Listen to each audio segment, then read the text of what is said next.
Hi, Second West.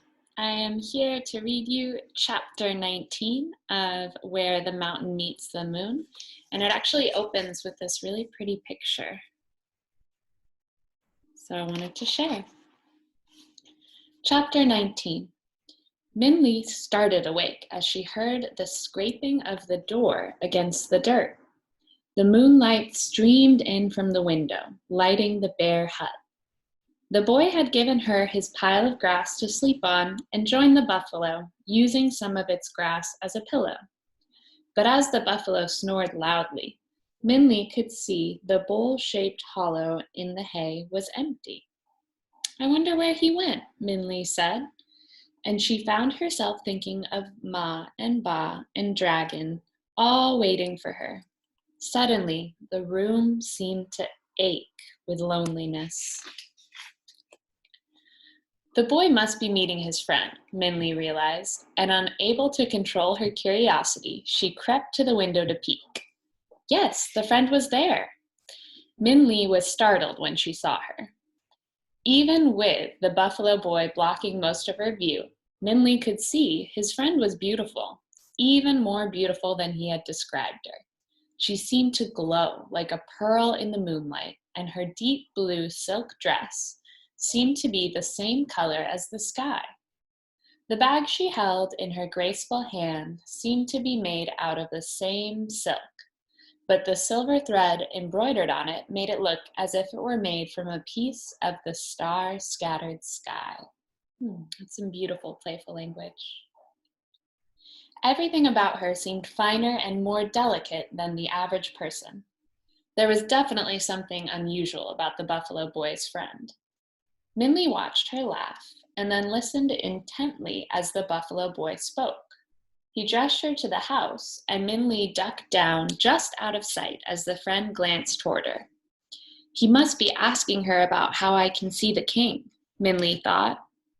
As soon as she dared, Minli peeked again out the window. The buffalo boy's friend had her eyes closed toward the sky, as if listening to the wind. He nodded, and the girl smiled at what Minli imagined was the buffalo boy's enthusiastic thanks. Minli sat down on the wooden stool.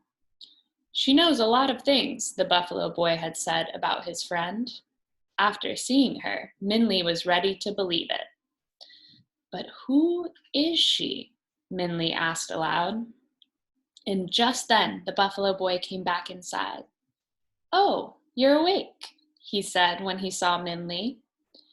As much as he tried, he couldn't hide the leftover smiles and laughter from his visit.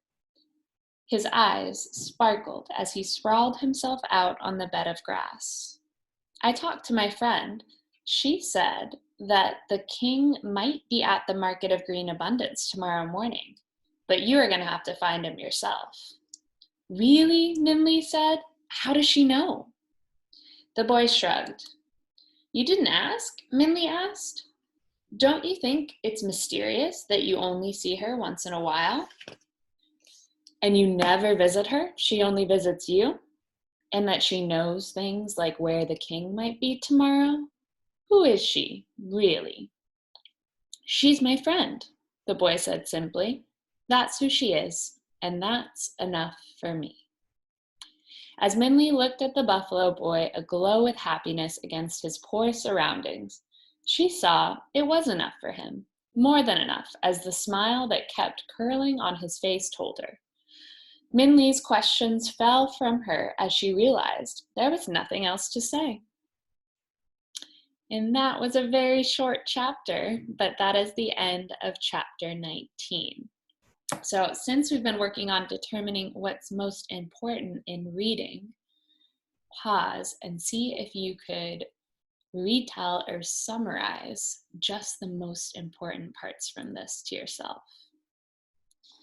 You might say that the boy met his friend and Minli learned the king will be at the market.